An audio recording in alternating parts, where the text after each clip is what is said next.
Page 476, destruction of goods.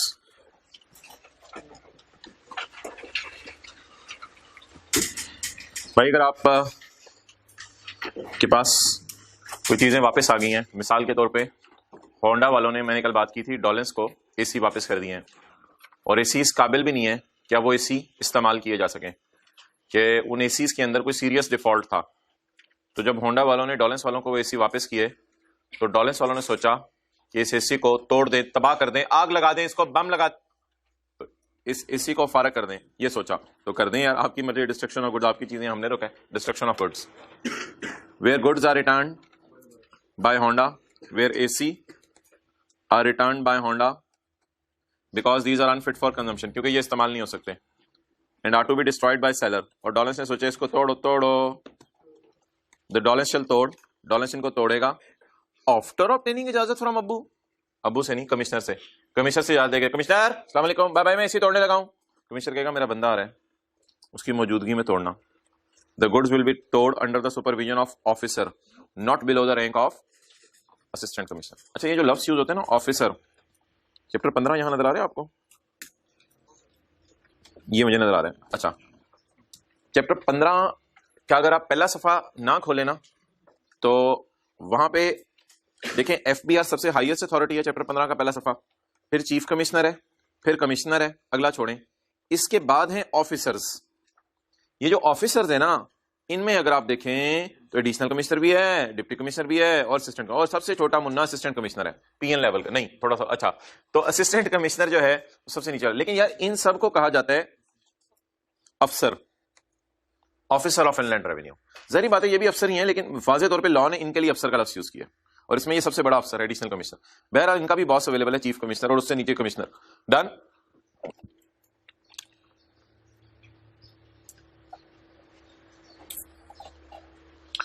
तो the goods will be destroyed under the supervision of inland revenue officer, officer की मौजूदगी में destroy की जाएंगी, not below the rank of assistant commissioner. सबसे नीचे वाला बंदा बुलाया जाएगा, उससे भी नीचे कोई बंदा शायद है ही नहीं, तो कम से कम असिस्टेंट कमिश्नर लेवल का बंदा बुलाया जाएगा, उससे नीचे का बंदा नहीं बुलाया जा सकता, कम से कम उसको बुलाया जाएगा। ये नहीं होगा कि एफबीआई का पीएन बुला लो। अच्छा भी दो शराइत हैं, नंबर 1 बोलें और नंबर 2 बोलें। पहली शर्त क्या है? कमिश्नर से परमिशन लेनी है, और दूसरी शर्त क्या है?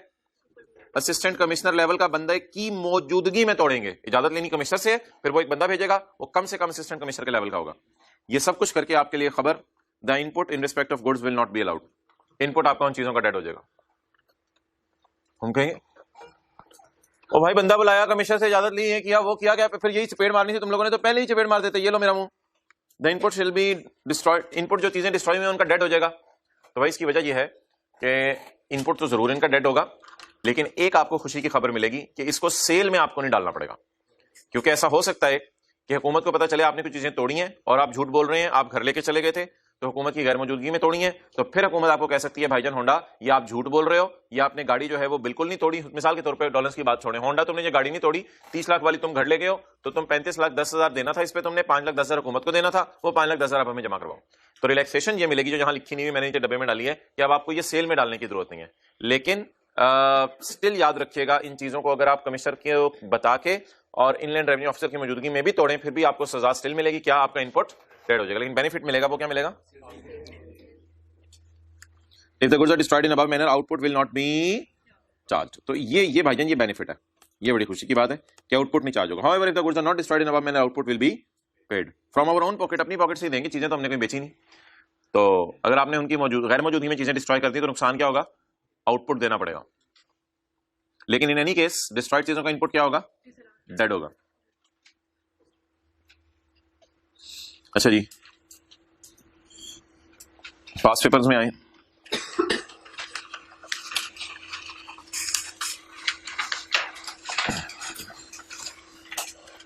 Question 63 under the provision of sales tax act 1990, requirement B, explain the term temporary registration. कल पढ़ा था, 6 नंबर का पूरा ही आया हुआ है।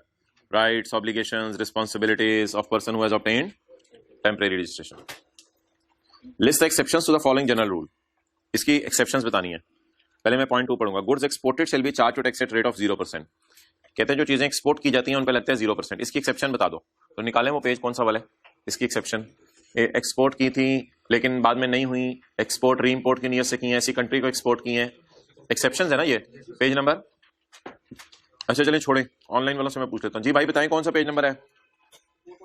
447।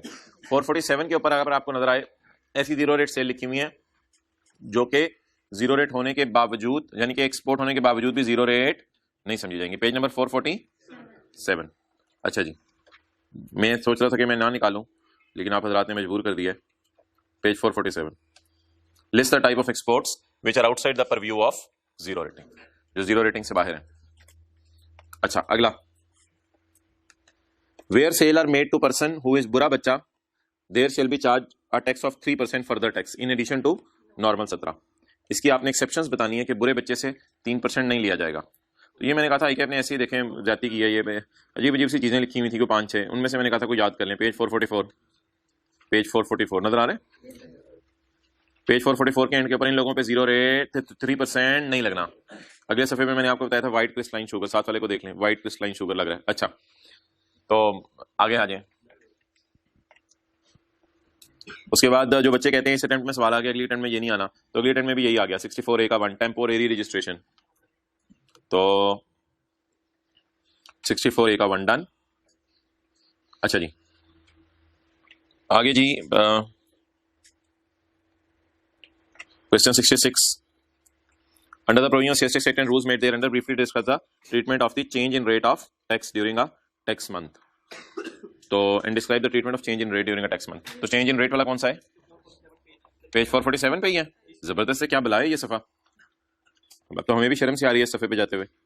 Page 447, change in rate of tax heading पढ़ें, रूल सेक्शन 5 ये change in rate of tax. आ जाए जी 66 का बी पढ़ें। There are certain goods return by the customer, customer ने कुछ चीजें वापस कर दी हैं और अब वो अनफिट है इस्तेमाल के लिए, और सेलर ने सोचा है कि मैं इनको तोड़ने लगाऊं। प्रोसीजर बता दें तोड़ने का, for the destruction of goods. 2 number का सवाल आया, अभी जो ताज़ा पड़ा वो सारा प्रोसीजर। असिस्टेंट कमिश्नर, कम से कम असिस्टेंट कमिश्नर के लेवल का मतलब लाना है। अच्छा जी, इंतजार हो रहा था आप हजरात का, अब हम शुरू करते हैं कल वाला जरा दोबारा। अच्छा भाई कितने सिनेरियोज हैं? 4 सिनेरियोज हैं। चीजें वापस होती हैं बाय रजिस्टर्ड और चीजें वापस होती हैं बाय अनरजिस्टर्ड। तो ऐसी सूरत में मैंने कहा था होंडा अपनी लाइबिलिटी कम कर देते हैं तो डेबिट नोट इशू होगा। लॉजिक याद रहेगी, होंडा अपनी लाइबिलिटी, कल किया था कोई मेहनत की थी इस पे, होंडा अपनी लाइबिलिटी कम कर देते डेबिट नोट इशू होगा। कल जो पढ़े थे अभी व्हाइट बोर्ड की तरह देखे। और अगर डॉलेंस ने बुरे बच्चे फहीम को चीजें बेची तो डॉलेंस अपना एसेट रिसीवेबल कम कर देते, इसलिए क्रेडिट नोट इशू होगा। और अगर चेंज हो रही थी और चेंज में प्राइस बढ़ रही थी या प्राइस, तो होंडा डेटर डेबिट कर देगा इसलिए डेबिट नोट इशू करेगा, सॉरी डॉलेंस डेटर डेबिट कर देगा इसलिए डेबिट नोट इशू करेगा, और डॉलेंस प्राइस कम होने पे डेटर क्रेडिट कर देगा इसलिए क्रेडिट नोट इशू करेगा, और बदले में अगला लाइबिलिटी कम करेगा वो डेबिट नोट इशू करेगा। और भाई ये याद रहेंगी बातें। ये देखें, अगर डॉलेंस चीजें बेच रहे और होंडा वापस कर दे तो होंडा लाइबिलिटी कम कर देगा इसलिए डेबिट करेगा। अच्छा अगर डॉलेंस चीजें बेच रहे फहीम बुरे बच्चे को, बुरे बच्चा वापस कर गया, फिर फहीम कुछ ना करे, डॉलेंस रिसीवेबल कम कर दे क्रेडिट। और अगर डॉलेंस प्राइस बढ़ा रहा है तो डेटर बढ़ा दे, डेटर बढ़ना डेबिट, और अगर डॉलेंस प्राइस कम कर रहा है तो क्रेडिट नोट इशू कर दे और बदले में अगला डेबिट नोट इशू कर दे। अच्छा इसको जरा याद कर लें आप जबानी, पहले वाला सिनेरियो पढ़ें। Where a sale is where a registered person has made a sale and such sale is returned, the buyer shall issue a debit note. Where goods are returned by unregistered buyer, आगे फिक्र आप पूरा कर दें, the supplier seller, the seller shall issue a, आगे आप याद करें, where for any valid reason the VOS has increased or the amount of sales tax has increased, आगे बता दें the seller shall issue a debit note। आगे पढ़ें, where for any valid reason the amount of sales tax or the value of supply is, the seller shall issue a, in response to this credit note buyer shall issue a debit note। अच्छा जी, rule 22, adjustment of input and output. अच्छा जी अब ये बताएं, ये है मार्च का महीना।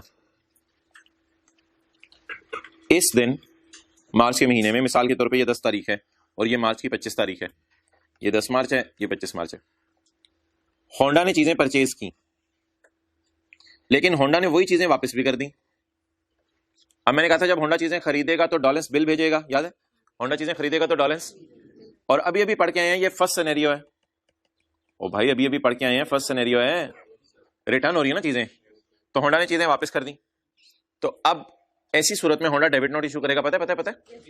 लेकिन ऐसी सूरत में होंडा को ये परचेज रिकॉर्ड करने की जरूरत नहीं है। इन अब case we will not record input in March. ये परचेज क्यों ना होंडा रिकॉर्ड करे? बोले आपने 200 रुपए की चीजें खरीदी और 200 की ही वापस कर दी, तो बताएं परचेज रिकॉर्ड करने की जरूरत है? रिकॉर्ड करके उल्टाएं या फिर रिकॉर्ड ही ना करें?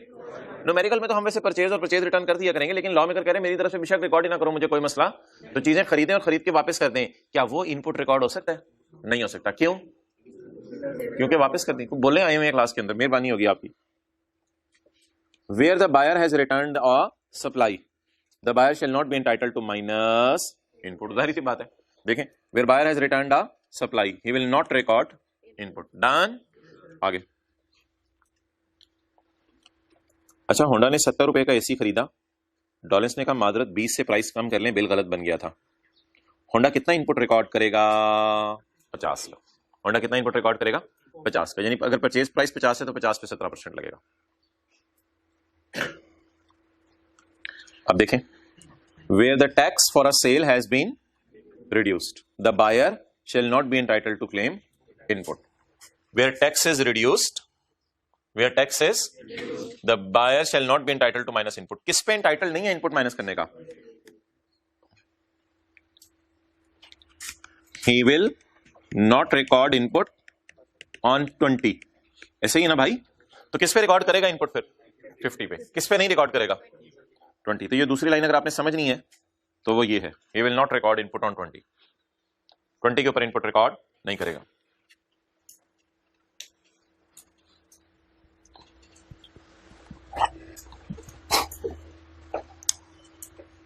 चलें भाई इसको याद करें।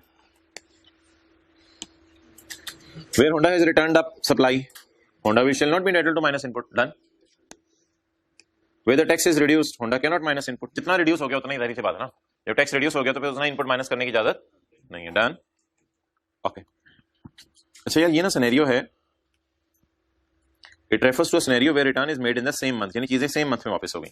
लेकिन ऐसा भी तो हो सकता है कि आपने किसी और महीने में चीजें बेची और वापस किसी और महीने के अंदर हो, तो उस चीज को हम सामने रख के अगली मिसाल करते हैं।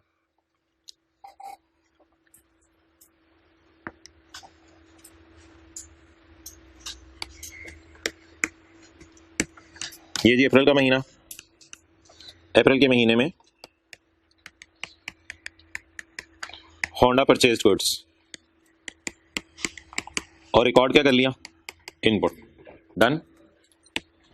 ये कौन सा महीना आया? मई का महीना आया। मई के महीने में Honda returned goods. Done. Honda return goods. Honda ने चीजें क्या कर दी जी? वापस कर दी। अब ये डॉलेंस है, ये होंडा है। अप्रैल में चीजें खरीदी थी हमने, मार्च में, अप्रैल में चीजें खरीदी थी हमने और मई में हमने वापस कर दी।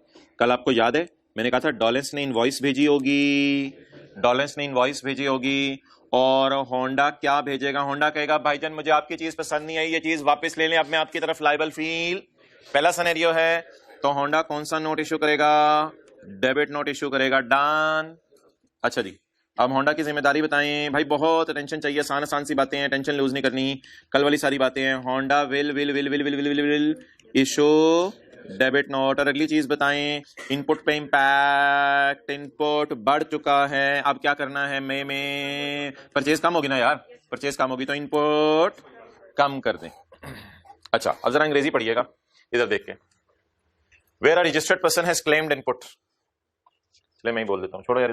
Where a registered person has claimed input, where a registered person has input and in subsequent month a debit note is issued, the buyer shall reduce input. अच्छा मुझे बताएं डेबिट नोट इशू क्यों हुआ, वजह क्या बनी थी? लाइबिलिटी कम होगी थी ना, चीजें वापस कर दी, लाइबिलिटी कम होगी। डेबिट नोट, तो जितनी अमाउंट डेबिट नोट में मेंशन्ड है उससे होंडा क्या करे, चीजें तो वापस चलेगी। परचेज को बढ़ा दे या बढ़ी हुई परचेज को कम कर दे, बता दें। फिर परचेज पे इनपुट बढ़ता है, परचेज पे इनपुट, और परचेज रिटर्न पे input with the amount mentioned in debit note. Where the buyer has already recorded input, recorded लिख लिया करें, ऐसे याद करने में आसान हो जाता है, समझ आ जाती बात है तो पता नहीं अजीब लोग। Where the buyer has already recorded input, जहां बायर ऑलरेडी इनपुट रिकॉर्ड कर ले for the purchase in April, where the buyer has already claimed input for purchase in April, he shall अभी इंक्रीज की तो मैंने मिसाल नहीं दी आपको, अभी इंक्रीज की मैंने मिसाल नहीं दी, मैंने सिर्फ किसकी मिसाल दी है, रिड्यूस की।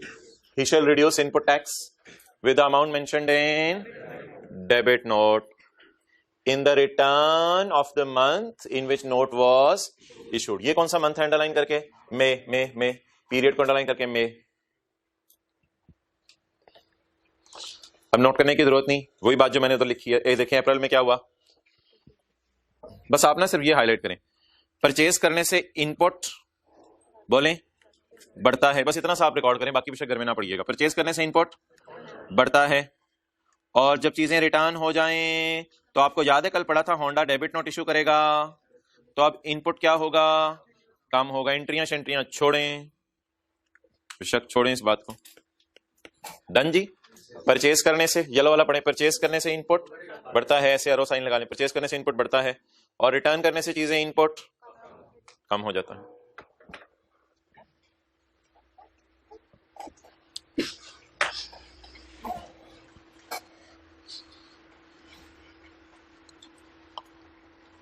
चलिए इसको दोबारा पढ़ें। Where a buyer has claimed input, where a buyer has recorded input, he shall reduce input with the amount mentioned in the return of the month in which note was issued। Clear? अच्छा, अब इसकी कोई और मिसाल कर लेते हैं।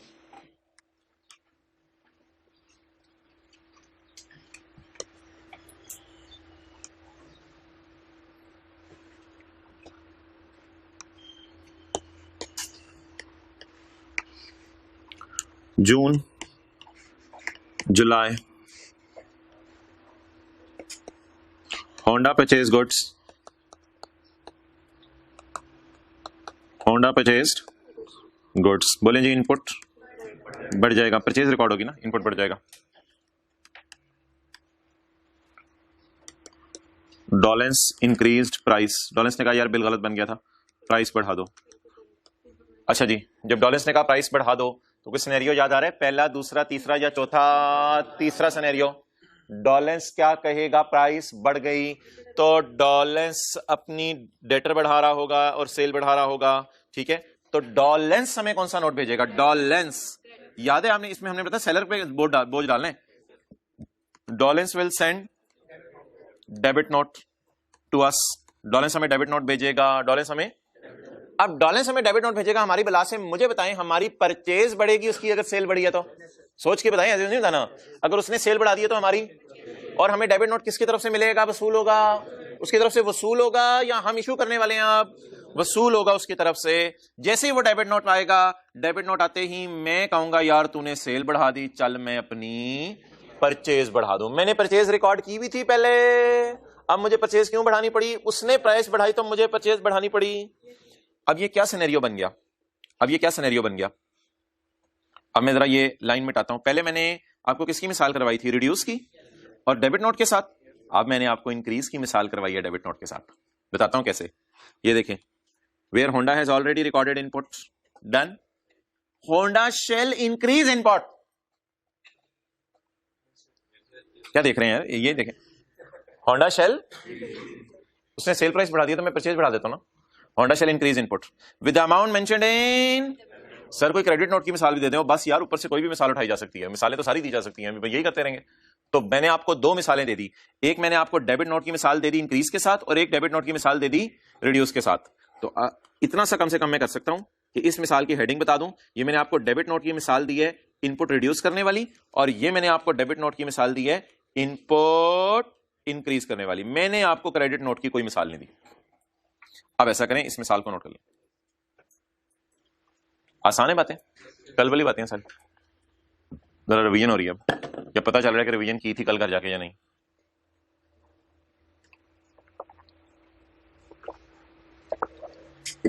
और सादा सी बात बता दें, पिछली मिसाल में चीजें वापस हो रही थी तो इनपुट इनपुट इनपुट कम हो रहा था, इधर प्राइस बढ़ रही है, इनपुट बढ़, इतनी सी बात याद है।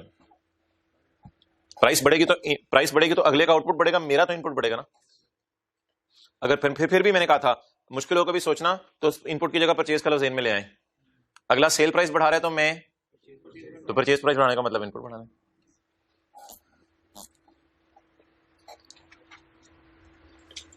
ठीक है जी, इसी तरह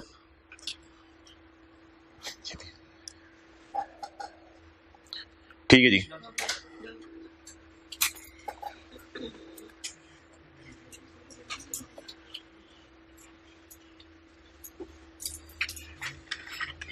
चलें जी, इसको याद करें, बोले where buyer has recorded input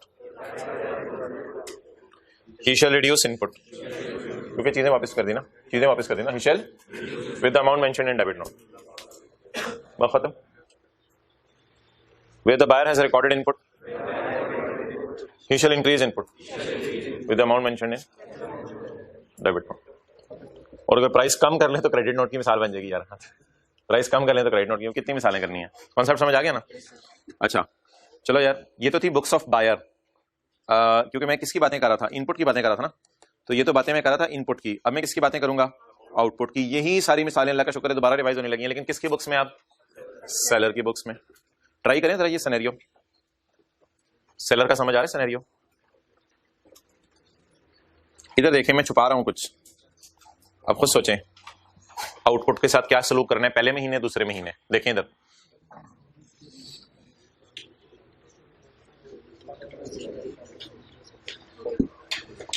Dawlance sold the goods, Dawlance तो आसान काम करें ना, ऐसे मुश्किल में ना पड़े।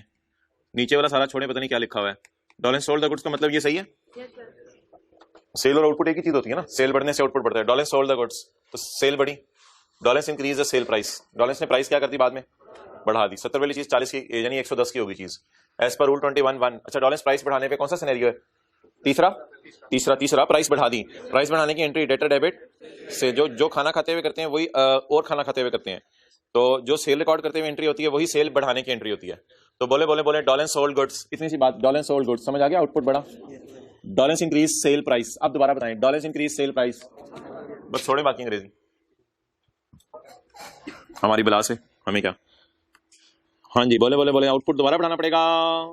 अच्छा, ये सिनेरियो कौन से नोट वाला है, जरा 21 का 1 याद है, डेबिट नोट वाला है। ओ भाई याद है, सेल प्राइस बढ़ने पे डेबिट नोट, ये तो सबसे तोहफा एडजस्टमेंट थी। सेल प्राइस बढ़ने की entry debtor debit, cell credit, done. अब इसकी अंग्रेजी खुद बनाई जरा ऊपर पड़े बगैर, थोड़ा सा शुरू मैं करवा देता हूं। Where a registered person has recorded output, आगे खुद बना ले। Where a registered person has, he shall increase output, he shall with the amount mentioned in, दोबारा पढ़े, where a registered person has recorded output, he shall increase the output with the amount mentioned in debit note. Where the seller has already recorded output in the return for supplies against which debit note was issued subsequently, he may increase, reduce की मैंने मिसाल नहीं दी, he may increase output tax by amount mentioned in debit note, तो वो debit note वाली amount के साथ जो है वो बढ़ा दे, in the return of the month in which note was issued। अच्छा, नीचे तो वो कल वाली बात कर रहे, कहते हैं फहीम के केस में याद रखना कि सेलर की जिम्मेदारी होती है नोट बनाना, याद है ना बात, फहीम के केस में। दूसरे केस में if goods are returned by unregistered person, ऐसी पता नहीं क्यों बात दोबारा कर दी, goods are returned by the adjustment above can be made on credit note issued by seller, तो क्रेडिट नोट फिर कौन इशू करता है, सेलर। अच्छा, ये सेक्शन के नाम क्या है, एडजस्टमेंट ऑफ इनपुट आउटपुट, क्या मतलब एडजस्टमेंट ऑफ इनपुट आउटपुट, यानी यार रिकॉर्ड कर चुके हैं आउटपुट, फिर एडजस्ट कर रहे हैं, रिकॉर्ड कर चुके हैं इनपुट, लेकिन बाद में क्या करें, तो इस सेक्शन का नाम क्या है, adjustment of input and output. Okay, तो इसमें मैंने भाई किसकी मिसाल दी है, सिर्फ आपको इंक्रीज की मिसाल दी है, किसके साथ, इसी तरह कोई रिड्यूस की मिसाल भी बन सकती है। बहरहाल जब सिनेरियोज आपको समझ आ गए तो कोई मसला नहीं है। अब ये अंग्रेजियां जरा याद कर लें और फिर एक दफा आगे चलते हैं। पॉइंट 2 वाली अंग्रेजी याद कर लें। अच्छा 1 और 2 पॉइंट में कोई फर्क नहीं है, 1 में सेम मंथ में चीजें वापस आ रही थी और 2 के अंदर डिफरेंट मंथ्स में आ रही थी। बाबा कि 1 और 2 पे ऑलमोस्ट एक ही जैसे। अच्छा इफ अ रजिस्टर्ड पर्सन, मैं 2 में आ गया हूं, where the buyer has already claimed he will reduce the input by the amount mentioned in the month in which note was issued. आगे where the seller has already recorded output he shall increase the amount of output with the amount mentioned in the month in which note was issued. And where goods are returned by unregistered person, the adjustment will only be made when the credit note is issued by seller. अच्छा ये दरवाजा बंद कर दें। अच्छा भाई अब ये जो इनपुट या आउटपुट है इसमें हुकूमत को नुकसान कब होता है? अगर कोई बंदा कहे मेरा आउटपुट कम हो रहा है तो सेल कम हो रही है, तो सेल कम होगी तो हुकूमत को क्या होगा? नुकसान। अगर किसी बंदे की परचेज बढ़ती जा रही है तो परचेज बढ़ने से तो इनपुट बढ़ जाएगा। इनपुट तो आपको पता है माइनस होता है न्यूमेरिकल में, तो इनपुट माइनस होगा तो भी हुकूमत को क्या होगा? नुकसान होगा। ये देखो ना यार, एक साहब कहते हैं मेरा आउटपुट है 100, इनपुट है 20, तो पेएबल कितना आ रहा है? 80। अब अगर इनपुट में 90 कर दूं तो हुकूमत को तो नुकसान होगा, 70 जाएगा सिर्फ। ऐसा ही है। और अगर मैं अभी 70 था, अगर इसको मैं 30 कर दूं, समझ आ गई बात?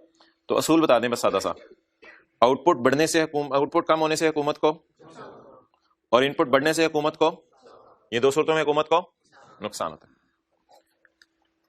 ऐसी डेबिट क्रेडिट नोट की एडजस्टमेंट देखें, मैंने तो 1 महीने की बात की ना, 1 महीने की बात की, लेकिन ऐसा भी हो सकता है ये एडजस्टमेंट जो है वो हमें 11 महीने बाद याद आए। हो सकता है कोई भी वजह, डॉलेंस इधर चीजें बेचे, होंडा 11 महीने बाद कहे भाईजान पसंद नहीं है वापस ले ले, मैंने तो खोल के नहीं देखी थी, पसंद नहीं है वापस ले ले। हो सकता है ऐसी डेबिट क्रेडिट नोट की एडजस्टमेंट जिससे हुकूमत को क्या हो? नुकसान हो। वो डेबिट क्रेडिट नोट की एडजस्टमेंट सिर्फ 180 दिन में हो सकती है। वो डेबिट क्रेडिट नोट की एडजस्टमेंट सिर्फ 180 दिन में हो सकती है। इसका क्या मतलब है? कोई नहीं, अभी देख लेते हैं, सवाल 2-3 कर लेते हैं, 2 से 3 सवाल पास पेपर में अवेलेबल है। पहले जरा कॉन्सेप्ट समझ आ गया? ऐसी डेबिट क्रेडिट नोट की एडजस्टमेंट जिससे हुकूमत को, ये तो पता है ना हुकूमत को नुकसान कब होता है, ये तो समझ आ गया ना। वो एडजस्टमेंट कितने दिनों में कर सकते हैं? वेयर आउटपुट इज रिड्यूस्ड, नीचे देखें, वेयर आउटपुट इज और इनपुट इज, ऑब्वियसली इन दोनों सूरतों में हुकूमत को क्या होगा? The adjustment can only be made if the debit credit note is issued within 180 days of relevant sale. ठीक है जी। लेकिन यार अगर सेलर रिक्वेस्ट करे ना, सेलर बायर नहीं, अगर सेलर रिक्वेस्ट करे तो फिर 180 डेज को फर्दर बढ़ा दिया जाएगा, कितने से? 180 डेज से। लेकिन हम न्यूमेरिकल्स में जरा जनरल रूल लगाया करेंगे। अब ये क्या मतलब है इस बात का? पेज नंबर 492 70 का बी। ऑन 4 फरवरी 2021 को आखिरी सवाल किताब का, ये पता चला फहद को डेट उसने गलती से output tax of 27,000 in a bill issued on 5 जुलाई 2020। कितनी पुरानी बात कर रहे हैं हम, कहां खड़े हैं? फरवरी 21 में, और बात किस महीने की याद आई से? जुलाई 20 को। To instead of 72,000 in sales tax return for July 2020। जरा सोच के बताएं फिक्रा, पता क्या चला? इधर देखें, फहद को पता चला उसने गलती से रिपोर्ट कर दिया, रिकॉर्ड, फहद को पता चला उसने गलती से रिकॉर्ड कर दिया आउटपुट, गलती से रिकॉर्ड कर दिया आउटपुट 27 पे इंस्टेड ऑफ 72। तो बता दें गलती से किस पे रिकॉर्ड किया? इसे मैं कह सकता हूं रॉन्ग। ओरिजिनल क्या था? ओरिजिनल 72। अब मैं क्या करना चाहता हूं? मैं 27 को किस पे लेके जाना चाहता हूं? 70 पे। फाहद के लिए ये क्या था? आउटपुट था, इनपुट। तो आउटपुट को फाहद क्या करना चाहता है? बढ़ाना चाहता है। एक्सेलेंट। आउटपुट बढ़ाने से हुकूमत को फायदा होगा।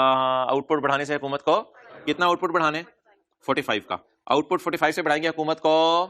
बताओ फाहद को वो क्या करे इस गलती को सही करने के लिए, क्योंकि 180 दिन गुजर गए हैं, वो बड़ा परेशान है।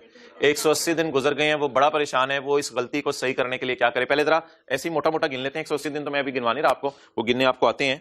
असल में देखें ना, ये जुलाई है तो 5 जुलाई से चलेंगे, मेरे ख्याल से 5 जनवरी तक ये 183 दिन हो जाने हैं। ऐसी बात कर रहा हूं, 5 जनवरी तक, 5 जुलाई से, समझ आ रही? 5 जुलाई से चलेंगे, 5 जनवरी तक ही शायद 180 दिन 183 दिन हो जाने हैं। तो कहते हैं बहुत ज्यादा टाइम गुजर गया, 180 दिन से ज्यादा गुजर गए हैं। कहते हैं मैं ये गलती कैसे सही करूं? उसे कहे कोई मसला नहीं, हमने अभी अभी पढ़ा फहद तेरे लिए, जब आउटपुट कम हो तो तुम एडजस्टमेंट करो 180 दिन में। तुम्हारा तो आउटपुट कम हो ही नहीं रहा, तुम्हारा तो आउटपुट, इसलिए तुम 180 दिन के बाद भी एडजस्टमेंट, लेकिन क्या प्रोसीजर फॉलो करे? 180 दिन बाद तो कर सकते ना, ये बात तो समझ आ गई, लेकिन क्या प्रोसीजर फॉलो करे ये कोई बता सकता है? कोई बच्चा क्लास में बता सकता है क्या प्रोसीजर फॉलो करे?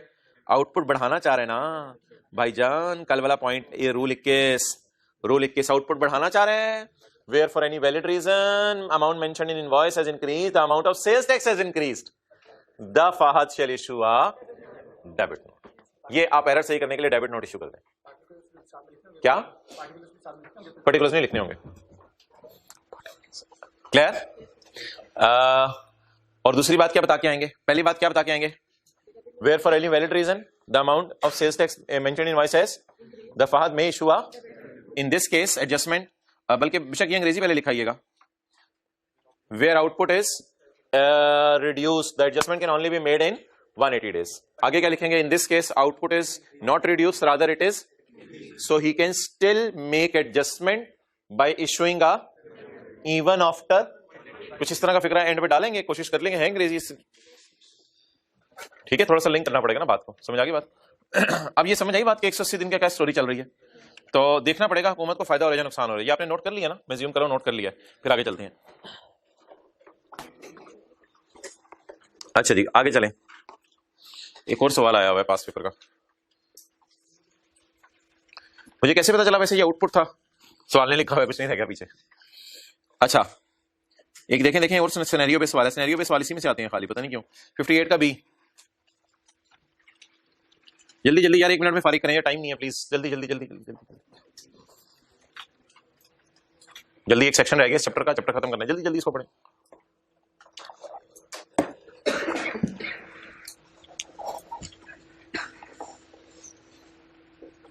यार ये ना आप लोगों ने ये सुस्ती करनी है, इसलिए मैं ये लिखवा दूं, ये जो मैंने पिछला पॉइंट कराया ना, इसमें सबसे पहले हमने 21 का 1 लिख के आना है, और फिर 180 डेज वाली बात किस में लिखी हुई है? 22 के 4 में लिखी हुई है मेरे ख्याल से। तो ये 2 सेक्शन आपने लिख के आने हैं। 21 का 1 क्या कहता है? डेबिट नोट बनाओ, और 22 का 4 क्या कहता है? खैर है, 180 डेज भी गुजर गए तो खैर है। 21 का 1 और 22 का 4। यार अगला हो गया, अलग कितने का हो गया? हाथ खड़ा कर दें अगला पॉइंट। Good, well done. बस मैं पढ़ लेता हूँ। ऑन 2 जून 2016 आबिद लिमिटेड गलती से recorded a tax invoice with a बोझ of sales tax amounting to 25,000 issued invoice, we are seller, issued invoice, bill बना के दिया है, इनवॉइस इशू की है, तो आबिद सेलर है, तो कहानी सारी आउटपुट की है। issued invoice, received invoice, यहां से पता चले भाईजान सेलर है, और कोई इंडिकेशन नहीं है सवाल में। with a बोझ of sales tax amounting to 25,000, बोझ डाल दिया 25 का, हालांकि बोझ कितना डालना था? 45 का। आप बताएं आपको फिर क्या फील हो रहा है? ये 25 क्या है? रॉन्ग अमाउंट है, और ये 45 ओरिजिनल। आपको क्या फील हो रहा है? आउटपुट बढ़ाना पड़ेगा। The error was detected very late, 2 June के ना, 2 जून के 183 डेज मेरे ख्याल से कोई 2 दिसंबर तक पूरे हो जाएंगे, ऐसी बात कर रहा हूं, अभी गिन नहीं रहा मैं। 2 जून के 183 डेज तकरीबन, तो 183 तो हमने तो गिनने ही 180 होते हैं, तो ये भी 180 डेज के बाद की कहानी है। क्या कर ले हम ना करें? ये तो वही वाला सवाल दोबारा पूछ लिया, वही 21 का 1 और 22 का, तुम डेबिट नोट इशू करो, टेंशन ना लो 180 डेज की, डन। क्योंकि तुम हुकूमत को क्या दे रहे हो? फायदा दे रहे हो, फायदा दे रहे हो। तुम्हारा आउटपुट बढ़ रहा है ना, इस वजह से तुम टेंशन ना लो। वो तो टेंशन किन्होंने लेनी होती है 180 डेज की? जिनका आउटपुट कम हो रहा होता है। यार वो फौलाद वाला सवाल निकालें, नीचे नीचे नीचे यार, नीचे ऊपर, ओके 61। यार इसमें सेलर कौन था फौलाद वाले में? याद है? कोई थोड़ा भूल गया हुआ है। सेलर कौन था? फौलाद। बायर कौन था? तामीर था। आयरन कहां से आ गया? बायर कौन था? तामीर था। फौलाद ने क्या बेचा था? सरिया। सरिया गर्दन में था, बेचा था। Under the provision sales tax rule 2006, narrate the तरीका to be followed by Tameer. Narrate the तरीका to be followed by Tameer. Tameer क्या तरीका फॉलो करे? प्रोसीजर पूछे। In above situation, if it decide to return 20 ton of iron bar to Faulad due to हल्की quality, assume that both FL and TL are registered। कहते हैं FL और TL दोनों registered हैं, और TL तामीर सोच रहे मैं चीजें वापस कर दूं। भाईजान वी आर वेरी लकी कि जब ये लफ्ज आ गया तो पीछे कुछ रह ही नहीं गया, चीजें वापस होनी है। तो कौन सा वाला सिनेरियो है? रूल 20 वाला, 21 वाला? पहले वाला सिनेरियोज में से है या तीसरे चौथे में थे? पहले 2 सिनेरियोज में से। रिटर्न वाला या चेंज इन प्राइस वाला है? रिटर्न में बुरा बच्चा वापस कर रहा है या दोनों रजिस्टर्ड है? तो पहला सिनेरियो है, तो कल याद है होंडा के कंधों पे जिम्मेदारी डाली थी, तो बस तामीर विल इशू डेबिट नोट। बाकी सवाल के मार्क्स नहीं यहां लिखे हुए, 21 का 1 लगेगा, 20 का 1 यार बता दिया करें, हद होगी।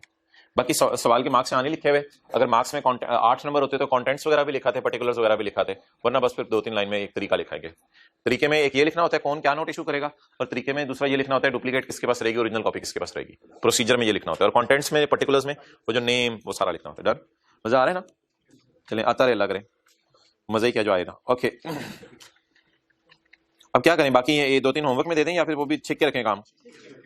नहीं, होमवर्क में हाथ होगी। ये अब आप कीजिएगा यार 42 का बी, 42 का बी ट्राई कीजिएगा, कल करके आइएगा 42 का बी, ठीक है? चलें आगे, इजाजत है? समझ आ रही है कि थोड़े थोड़े पास पेपर इसके? अच्छा चलें जी, किधर थे हम? कुछ समझ आ गया जी? पॉइंट 180 देने वाला, अच्छा 0.5, और यार 0.5 ऐसे ही बोंगी मारी हुई है। देखें यार, इधर होंडा ने क्या बेचा? एसी, किसको? डॉलेंस ने क्या बेचा? एसी, किसको? होंडा ने क्या कर दिया? वापस कर दिया। अगले महीने डॉलेंस ने दोबारा बेच दिया एसी को, चाहे होंडा को बेचा हो, चाहे जिस मर्जी को बेचा हो, चाहे रिपेयर करा के बेचा हो, चाहे रिपेयर कराए बगैर बेचा हो, वो उसकी मर्जी है। इट इज नॉर्मल सेल, तो सादा सी बात है, इधर सेल हुई, इधर सेल रिटर्न हुई, और इधर दोबारा। अब क्या करें, इस सेल का क्या करें मुझे बता दें। इसको सेल में डाल दें, क्योंकि पहले तो उलट चुकी है ना, इसको क्या डाल दें? सेल में डाल दें। तो पहले खाया, फिर उल्टी की, अगले दिन फिर खा लें, सॉरी अजीब सी मिसाल। अच्छा, तो कौन सी वाली सेल दोबारा हुई है? जो वापस हो गई थी, जो वापस हो गई थी सेल, वो दोबारा हो गई। अच्छा, अगर आपको कहा जाए जो सेल वापस हो गई थी वो दोबारा करें, इसकी अंग्रेजी बना दें, तो आपने पता नहीं क्या बनाना है। उसने लिख दिया where a cancelled sale is subsequently sold, कुजे में बंद कर दिया। सारी बात कवर होगी। Where a cancelled sale is subsequently, आश करें, क्या फिक्रा उसने बना दिया, बताएं। वेयर अ कैंसल्ड सेल, आपसे ये इंग्लिश को बनाने को कहा जाता, आपने ऐसे लिख देना था, he made a sale, he made sale return, then he again made a sale. उसने कहा where cancelled sale is subsequently sold. अब क्या करें, तो ओरिजिनल बायर होंडा को ही वापस भेज दें, या सर आसिफ को बेच दें, विद और विदाउट रिपेयर, रिपेयर करके बेच दें या रिपेयर किए। Seller shall charge sales tax in normal way in the return February, in the February in which the goods are.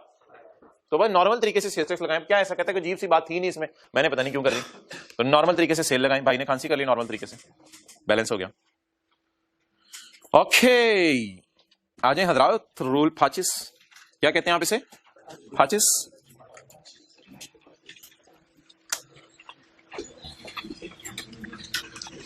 अच्छा जी,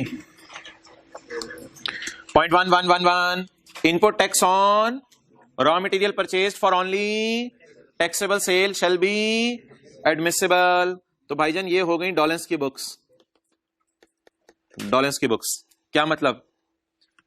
input tax on raw material purchased for taxable sale of AC shall be admissible. Done. Raw material क्या होगा AC के लिए? Paint, compressor और ये जो भी चीजें होंगी। डन। तो डॉलेंस वालों को परचेज डेट हो जाती है, डॉलेंस वालों को परचेज माइनस करने की जरूरत होती है, माइनस करने की जरूरत होती है। Input tax on paint compressor purchased for only taxable sale shall be. डॉलेंस कौन सी सेल करता है? Only taxable. कौन सी? अच्छा जी, अब यार वो जो हमारी कॉटेज इंडस्ट्री है, जो कारपेट सेलर है, हाँ जी, उसके लिए मैं 0.2 कराने लगा हूं। पता नहीं हेडिंग आपने दी है या नहीं दी, मैंने तो दे दी अपने लिए। तो कॉटेज इंडस्ट्री या कारपेट सेलर, उसके लिए जरा फिक्रा पड़े। Input tax on raw material, raw material बताएं, धागा। इनपुट टैक्स ऑन धागा परचेज्ड फॉर ओनली, अभी तो क्या कर रहा है, कहते हैं मैं ओनली एग्जेम्प्ट सेल कर रहा हूं। कौन सी सेल कर रहा हूं? Exempt sale of carpet. Only, only में क्या कर रहा हूं? Exempt sale of carpet shall not be allowed, इसको अलाउड नहीं होगा। तो जो बंदा ओनली टैक्सेबल सेल कर रहा है, अब ना बस ये बात हाईलाइट आपने करनी है, only taxable sale, only exempt sale. जो बंदा ओनली टैक्सेबल सेल कर रहा है, ओनली टैक्सेबल सेल, उसके इनपुट को क्या कर दें? एडमिसिबल। और जो बंदा ओनली एग्जेम्प्ट सेल कर रहा है, उसके इनपुट को मारो, उसके धागे का इनपुट डेड हो जाएगा। डन। जा रहा। अच्छा, कोई दुनिया में ऐसा बंदा हो सकता है जो टैक्सेबल और एग्जेम्प्ट सेल दोनों कर रहा हो? भाई अब ये ओनली वाला सिनेरियो नहीं है, ये ओनली वाला सिनेरियो नहीं है। दुनिया में ऐसा बंदा हो सकता है जो टैक्सेबल एग्जेम्प्ट सेल दोनों कर रहा हो, गाड़ियां भी बेच रहा है और होली कुरान भी बेच रहा है। ठीक है जी, आप बता दें इसका कुछ इनपुट अलाउ हो जाएगा और कुछ इनपुट डेड हो जाएगा। ये कौन सी वर्किंग आपको लग रही है? Excellent, working 2। इसकी टैक्सेबल सेल कितनी है? Exempt sale, zero rate sale कोई नहीं है। टोटल सेल, इसका इनपुट कितने हैं? ये शायद वर्किंग 1 से आया हो, आपको याद है ना, वर्किंग 1 काला नीला, तो ये काला नीचे उतरा हुआ है, तो 20 आ गया। अच्छा, इस 20 को क्या करते हैं, किसी को याद हो? 20 को पकड़ते हैं और भाईजान आसान सी बातें कर रहा हूं, 80 पे डिवाइड करते हैं। 20 को पकड़ते हैं, किस पे डिवाइड करते हैं? 80 पे, और मल्टीप्लाई। जवाब क्या आ जाता है? ये 13 इधर ले जाते हैं। कोई अनहोनी बात, कोई नई बात? इसका फॉर्मूला बना दिया उसने पूरा। इसका क्या बना दिया यार? असल में ना ये 13 आपको पता है न्यूमेरिकल के फेस पे जाना होता है, फेस पे माइनस होना होता है।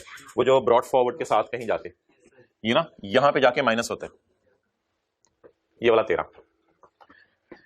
अब ना जरा नाम सुनिएगा, इस 20 को कहते हैं कॉमन इनपुट। क्या कहते हैं?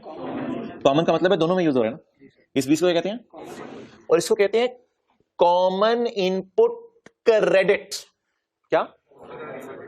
Tax credit. आपको पता है माइनस होते हैं न्यूमेरिकल के फेस पे, क्रेडिट। तो इसका नाम बोले क्या है? कॉमन इनपुट का टैक्स क्रेडिट बोले। अच्छा, पहले था इस 20 को कॉमन इनपुट क्यों कह रहा हूं? कॉमन क्योंकि दोनों किस्म के सेल में इस्तेमाल हो रहे हैं। 20 को पकड़ते थे हम, याद है क्लास में, 20 को पकड़ के डिवाइड कैसे करते थे? और मल्टीप्लाई।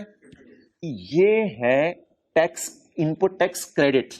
ये 13 क्या है? और ये है इनपुट। ये क्या है? इनपुट। अच्छा, रेजिडुअल के लफ्ज को अगर मैं अभी काटूं जरा ताकि आपको ये लफ्ज कंफ्यूज ना करे, डू यू एग्री के this 20 is called as input? Do you agree कि this 13 can be called as input tax credit? Why? What is the difference between input and input tax credit? Input तो अभी face पे minus, क्योंकि input तो दोनों cell का है, तो इनपुट को क्या करें? इनपुट का वो हिस्सा जो न्यूमेरिकल के फेस पे माइनस होता है, इसका नाम आज बता दें, इनपुट टैक्स। बहरहाल कॉमन का लफ्ज तो दोनों के साथ लिखा रहने दें। रेजिडुअल क्या होता है? कॉमन। ये कॉमन इनपुट है, ये कॉमन इनपुट का टूटा हुआ हिस्सा है टैक्स क्रेडिट। ये अब कॉमन वैसे रहा नहीं है, ये जो 13 है अब कॉमन रहा नहीं है, क्योंकि अब ये एक सेल का अलग आ गया, लेकिन कॉमन का टूटा हुआ हिस्सा तो कह सकता हूं ना मैं। तो what is this? Common input. ये कॉमन इनपुट का वो टूटा हुआ हिस्सा जो न्यूमेरिकल के फेस पर माइनस हो रहा है। याद रहेंगी ये चीजें? ये कौन सा इनपुट? ये कॉमन इनपुट का वो हिस्सा जो फेस पर, तो इसका नाम टैक्स क्रेडिट इसलिए रखा हुआ है कि इसने फेस पे क्या होना होता है? माइनस होना होता है। अस्सलाम वालेकुम। जबरदस्त यार, थोड़े थोड़े नींद के झोंके लेता रहा, काश मैं भी। अच्छा ओके जी, चलें आगे। यार अब ये किस बंदे की बात होने लगी है? The input for both exempt and taxable sale. ये बंदा कौन सी सेल कर रहा है? भाई अगर आपके पास हाईलाइटर है ना, तो आप बताएं पहले वाला बंदा कौन था? ओनली टैक्सेबल सेल कर रहा था, दूसरे वाला, और ये तीसरे वाला both exempt and taxable sale. अच्छा, ये 3 और 5 इकट्ठा आ गया। ये मैं मिसाल दे दूं होंडा की, लेकिन ब्रैकेट में लिख लें गाड़ियां भी बेच रहा है, कुरान भी बेच रहा है, फिर वरना समझ नहीं आएगी। तो ये बंदा टैक्सेबल सेल भी कर रहा है ज्यादा एक ही वक्त में, और एक ही वक्त में एग्जेम्प्ट सेल भी कर रहा है। पहले किसकी मैंने बात की है? डॉलर्स की। वो क्या कर रहा था? Only taxable sale. फिर मैंने किसकी बात की है? कॉटेज इंडस्ट्री की। वो क्या कर रही थी? ये सारी बातें पता है आपको, वैसे लिखी हुई एक जगह आ रही है, ओनली एग्जेम्प्ट सेल। अब मैंने किसकी बात की है जो टैक्सेबल सेल भी कर रहा है, और 3 और 5 एक्सप्लेन होने लगे। The input for both exempt and taxable sale shall be apportioned according to following formula. 50 divided by 50 जमा 30 into 20 is equal to 13, is equal to 13। ये क्या है? इनपुट। और ये क्या है? ये हाईलाइट करना है। ये इनपुट है 20 रुपए, और ये 13 रुपए बोले क्या है? तो फर्क क्या हुआ इनपुट और इनपुट टैक्स क्रेडिट में? ओहो कॉमन का छोड़ें यार, ये ना ये रेजिडुअल का लफ्ज आप अपनी तरफ से डाल दीजिएगा, रेजिडुअल इधर भी डाल दीजिएगा, रेजिडुअल का लफ्ज पेपर में, रेजिडुअल का लफ्ज पेपर में इधर भी डाल दीजिएगा, इसमें मैं ज्यादा बहस नहीं कर रहा, ये रेजिडुअल का लफ्ज कंफ्यूज करते हैं। असल में रेजिडुअल का मतलब ये 20 कॉमन था और ये कॉमन का टूटा हुआ हिस्सा था, ठीक है, इसको छोड़ें। असल जो मेन कॉन्सेप्ट है वो क्या है, इनपुट 20 रुपए था और इनपुट जो फेस पे जाना है उसका नाम इनपुट नहीं है, उसका नाम है इनपुट टैक्स क्रेडिट। और ये खाली आपको पता है टैक्सेबल सेल का होता है, ये 13 रुपए, ये 13 रुपए खाली किस सेल का होता है, टैक्सेबल सेल का होता है। तो 50 डिवाइडेड बाय 50 जमा 30 into 20 is equal to 13। Done. Any input tax claimed wrongfully because of incorrect application of formula shall be punishable. अगर ये फॉर्मूला आपने गलत लगा दिया तो चपेटे पड़ेंगी। वापस आ जाए यार, ये जो एडजस्टमेंट है ना इनपुट की, ये हर महीने होती है, ये देखें मार्च, ये हर महीने होती है, लेकिन ना साल के एंड पे आपने ना इस एडजस्टमेंट को सालाना बेस पे करना होता है। ये एडजस्टमेंट हर महीने होती है, साल के एंड पे आपने इसको सालाना बेस पे करना होता है, एक समरी करके। वो जो आपने साल के एंड पे इसको सालाना बेस पे करना है ना, समरी इसकी करके, वो जो समरी करना है ना, वो समरी हमारे सिलेबस में न्यूमेरिकली नहीं है, लेकिन थ्योरी के हद तक याद रख लें। ये वर्किंग टू हर महीने होती है या हर साल होती है, हमने पढ़ा हुआ था हर महीने होती है। आज मैं बता रहा हूं साल के एंड पे एक समरी जमा करवानी पड़ेगी जिसमें वर्किंग टू सालाना जमा करवाएंगे। तो ये पढ़े जरा, monthly adjustment of input shall be treated as provision. Monthly adjustment हम कहां करते थे, वर्किंग टू में करते थे ना यार। Monthly adjustment of input shall be treated as, ये पहले ये पढ़ लें, ये मंथली एडजस्टमेंट अंदाजा है और साल के आखिर में पूरे साल की फिगर्स डालकर फाइनल एडजस्टमेंट करेंगे। Monthly adjustment of input shall be treated as खच्ची शेल बी ट्रीटेड एज खच्ची and at the end of financial year registered person shall make a पक्की, शेल मेक अ पक्की नहीं पक्की, शेल मेक अ पक्की adjustment on the basis of taxable, on the basis of made during the year. ये तो मैंने month की डाली हुई थी, तो न्यूमेरिकल तो मंथली ही इंशाल्लाह हम किया करेंगे, लेकिन क्या पता होना चाहिए पेपर में 2 नंबर का सवाल आता है, 2 नंबर सवाल नहीं आता, 2 नंबर का सवाल आता है कि what is the difference between monthly and what is the difference between provisional and final adjustment, ये सवाल आता है। व्हाट इज द प्रोविजनल, आप बच्चे कह रहे होते हैं ये कहां डिफरेंस दिया हुआ था, उस साथ निकल जाता है वो चैप्टर के आखिर में, आखिरी लाइन तूने याद की थी सिलेबस की सबसे आखिरी लाइन ये थी, इसके बाद तो कोई थ्योरी नहीं है पूरी किताब में। वो ये लाइन आई थी यार, ये तो मुझे आती थी। अच्छा ये ओ या तो प्रोविजनल और फाइनल एडजस्टमेंट 2 नंबर का सवाल आता है पेपर में, तो यही लाइन लिख के आनी होती है। प्रोविजनल कच्ची एडजस्टमेंट, महाना को कच्ची कहते हैं, सालाना को पक्की कहते हैं, पक्की। Okay okay, can I move to the top, can I move to the top top top, okay come on top guys. Nil return कौन जमा कराता है, मैंने आपको बताया था यार, सफे का पहला सफा निकाले चैप्टर का, पेज नंबर 466, वो खत्म हो गया हमारा जो हम पढ़े थे, समझ आ गया ना। उसमें 3 लोगों की बात हुई थी, डॉलेंस वाले का इनपुट एडमिसिबल है, कारपेट सेलर वाले का इनपुट डेड है, और होंडा गाड़ी और कुरान दोनों बेच रहे हैं, तो उसका 20 रुपए को इनपुट कहा जाएगा और 13 रुपए को इनपुट टैक्स क्रेडिट कहा जाएगा। अब भाईजान वो 20 रुपए क्या होते हैं ये बताने लगा, नील रिटर्न छोड़े जरा, 20 रुपए क्या होते हैं, मैंने कहा रेजिडुअल को तो छोड़े ना, 20 रुपए की डेफिनेशन आने लगी है। अब पेपर में 2 डेफिनेशन आती हैं, एक डेफिनेशन आती है डिफाइन रेजिडुअल इनपुट, वो यहां से लिखनी होती है, और एक डेफिनेशन आती है define residual input tax credit, वो आपने सिर्फ फॉर्मूला लिखना होता है। What is the definition of 20, ये इसका मुझे पेज नंबर बता दे कौन से, 460। What is the definition of 20, वो पेज 466 में बताने लगा हूं। What is the definition of 13, वो तो भाई यही सब है ना, पेज 477। तो पेपर में ना एक और चीज आती है जो बच्चों को समझ नहीं आती अक्सर, define residual input tax credit, यानी 13, तो फिर तो ये लिख के आएंगे। एक और सवाल आता है define residual input, residual input, input नहीं, इनपुट की डेफिनेशन तो पहले चैप्टर में थी, रेजिडुअल इनपुट, रेजिडुअल इनपुट का मतलब है दोनों का input.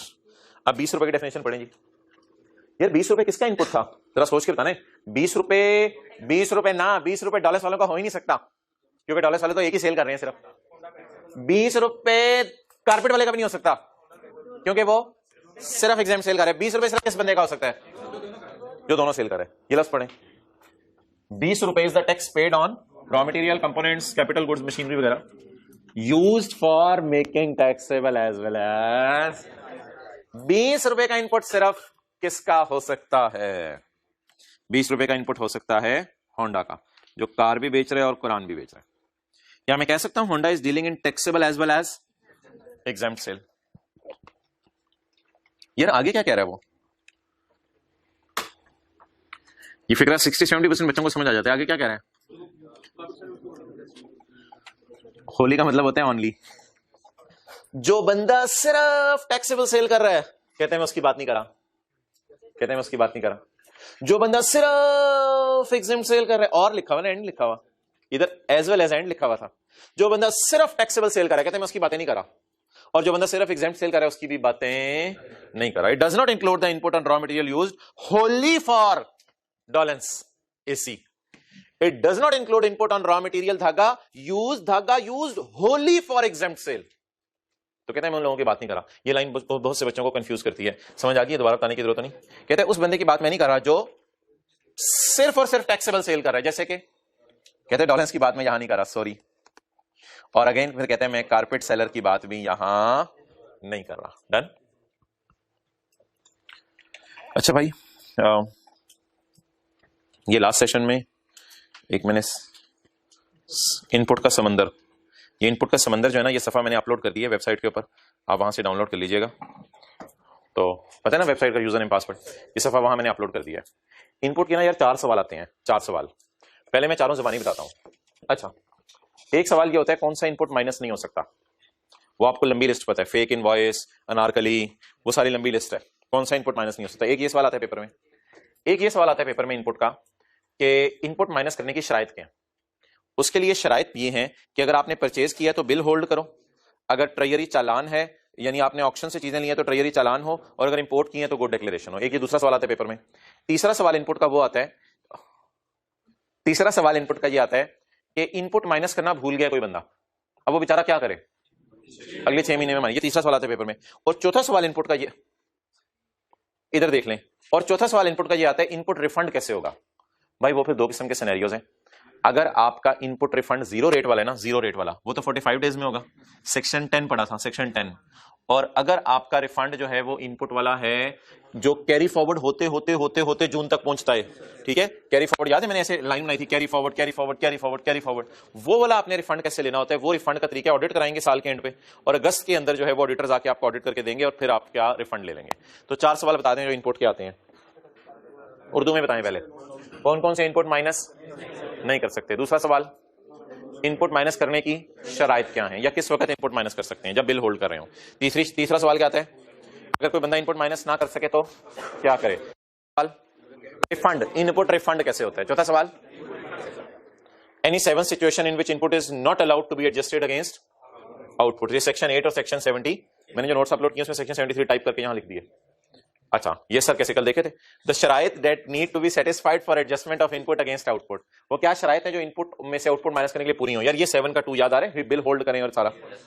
The remedy available to her, कोई सवाल पास पेपर को उठाया हुआ इसलिए हर लिखा हुआ है। The remedy available to her, वो बेचारी क्या करे, वो फेल हो जाए क्यों, सॉरी, अगर वो फेल हो जाए इनपुट माइनस करने में, अगर वो रेलेवेंट महीने में इनपुट माइनस करने में फेल हो जाए तो वो क्या करे, अगली दफा अटेम्प्ट दे दे। नहीं, 6 महीने बाद ही आनी है, नहीं 6 महीने में कभी भी जाके इनपुट रिकॉर्ड कर ले। आई कैप की तरह नहीं है 6 महीने वेट करना पड़ेगा, कभी भी जाके 6 महीने बाद वो इनपुट रिकॉर्ड कर ले, ठीक है। एलिजिबिलिटी ऑफ रिफंड, 0 रेट का रिफंड सेक्शन 10 में होता है, और टैक्सेबल सेल का रिफंड सेक्शन 8B में होता है। ये रिफंड मैं आपको याद करा दूं क्योंकि ये रिफंड जो है वो आपको भूले पड़े होंगे।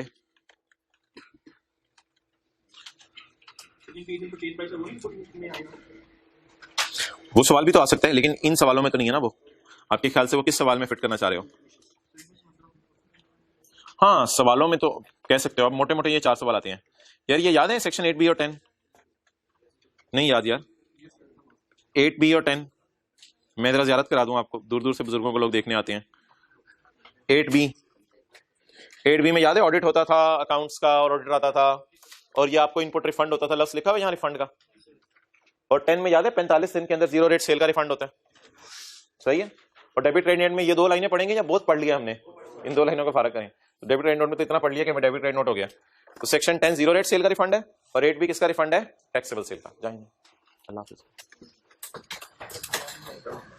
ये भाई वो